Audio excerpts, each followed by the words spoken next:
Kung wala na, edi wala na. Huwag mo nang ipilit ang isang bagay na tapos na. Dahil kung pipilitin mong mabuhay sa katotohanang sumusugat sa puso mo, di ka makakalaya sa kalungkutang bumabalot sa damdamin mo.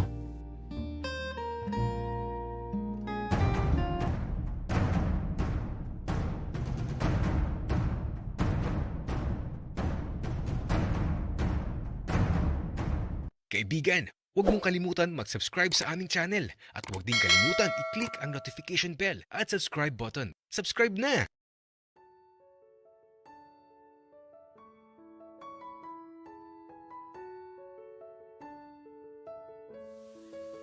Sa malamig na gabi, kung saan napapangiti lang ako palagi dahil sa kaluluwang kasama ko.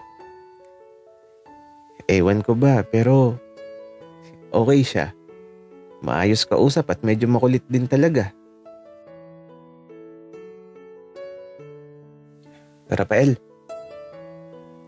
paano pala kapag halimbawa at nakabalik ka na sa katawan mo? Sa palagay mo, maaalala mo pa kaya ako? Hindi ko alam, Noah. Bakit mo naitanong? Mamimiss mo ba ako? Gagi, Rafael. Bakit naman kita mamimiss? Pero, what if nga makabalik ka na sa katawan mo? Sana. Maalala mo pa rin ako. Noah, alam mo, hindi ko din talaga alam ang mga pwede mangyari kapag nakabalik na ako sa katawan ko. Pero mas maganda siguro kung mahanap muna natin ang katawan ko. Mahanap natin yun, Rafael. At saka, ano kaya pangalan mo, no?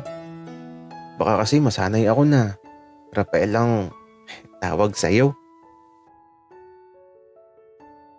Noah, mamimiss mo talaga ako kapag nakabalik na ako sa katawan ko. Pero sana maalala ko pa din ang lahat. At saka kapag nakabalik na ako sa katawan ko, hahanapin kita. Promise. Alam mo naman ang bahay ko ah. Pumunta ka na lang dito, Rafael. Okay. Sige, Noah. Matulog ka na. Malalim na ang gabi. Rafael, babalik ka ba ulit sa salamin? Dito ka na lang sa tabi ko. Mahiga ka na din.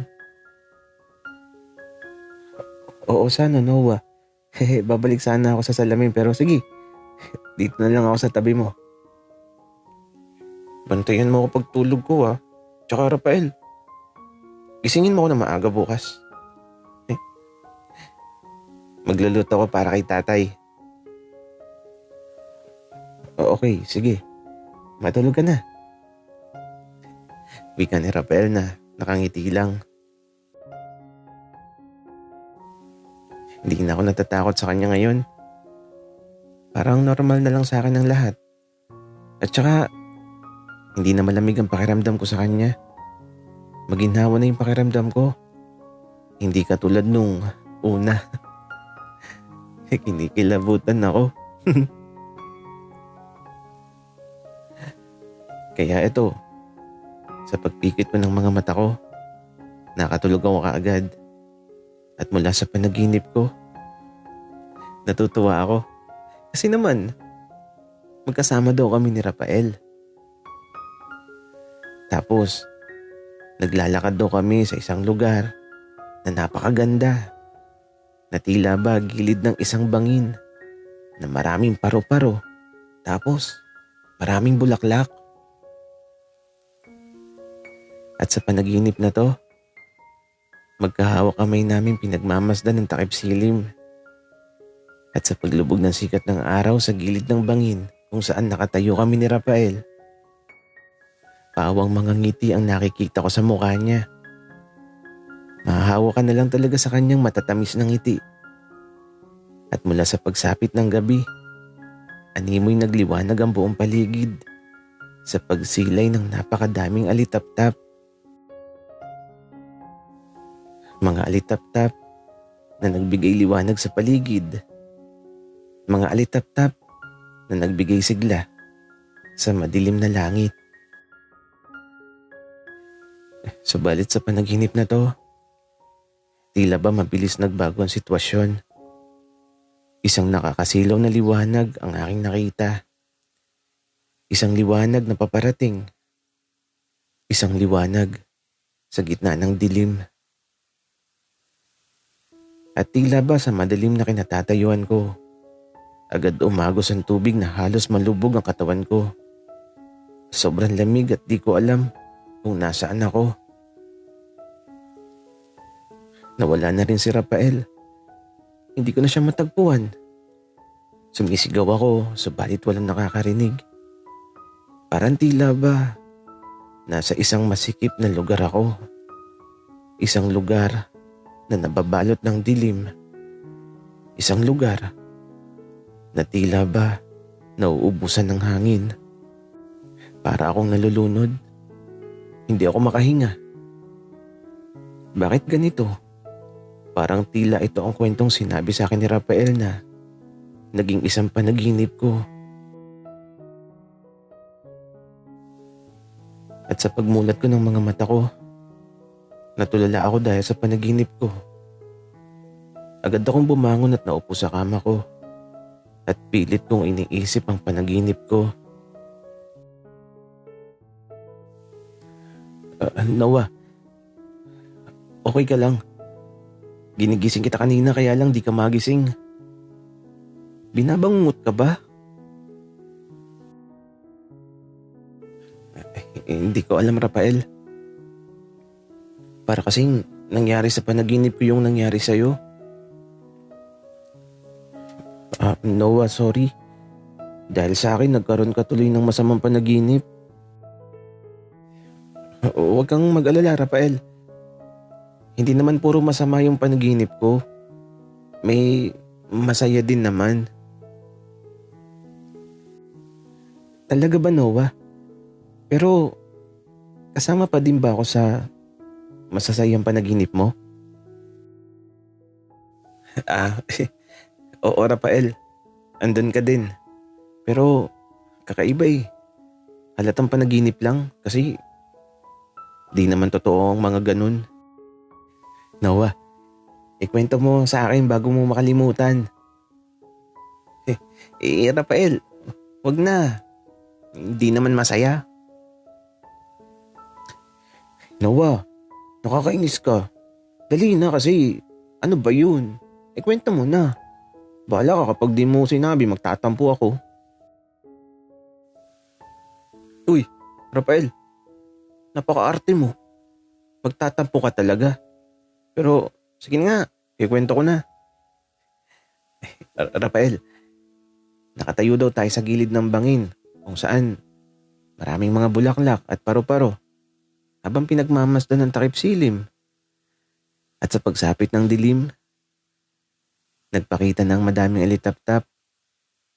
Subalit sa madilim na paligid may lumitaw na nakakasilaw na liwanag. At doon nagsimula yung bangungot ko. Nakakasilaw na liwanag ba, Noah?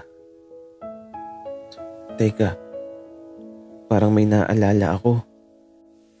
Malakas ang ulan ng gabing yun habang nagmamaneho ako ng sasakyan. At mula sa malayo, may nakita ako nakakasilaw na liwanag na papalapit sa akin. Pagkatapos nun, Noah, nilalamig na ako at madilim na sa buong paligid ko. At tila ba, nalulunod na ako. Rafael, naaksidente ka. Pero, saan? Naalala mo ba? Para mapuntahan natin. Hindi ko alam, Noah. Hindi ko alam. Wika ni Rafael tapos eto. Pumasok siya bigla sa salamin. Rafael, uy, alalahanin mo para matulungan kita. At labas ka na dyan sa salamin. Bakit ba pumasok ka ulit dyan? Dito ka na lang sa labas. Samahan mo ko. At eto, lumabas na ulit sa salamin si Rafael. Kaya lang, natakot ako. Kasi naman, Noah, tara. Sumama ka sa akin sa loob ng salamin. May papakita ako sa'yo. At eto, pumasok na ulit sa salamin si Rafael. At tila ba kinukuha niya yung kamay ko. Kaya eto, iniabot ko sa kanya. Nilapit ko sa salamin ang kamay ko. At paghahawa ko sa salamin, bigla akong parang lumusot sa salamin. Nagulat tuloy ako sa nangyari tapos eto, hinilan na ako ni Rafael sa loob ng salamin. Nahahawakan na niya ako at aba, niyakap niya ako bigla. Kaya lang habang yakap niya ako, may napansin ako. Napakadilim sa loob ng salamin. At tila ba, pintuan ng salamin na to.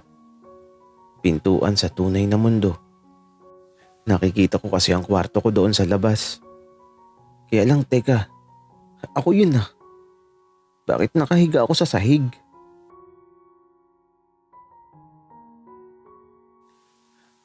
Rafael, ako yun ah.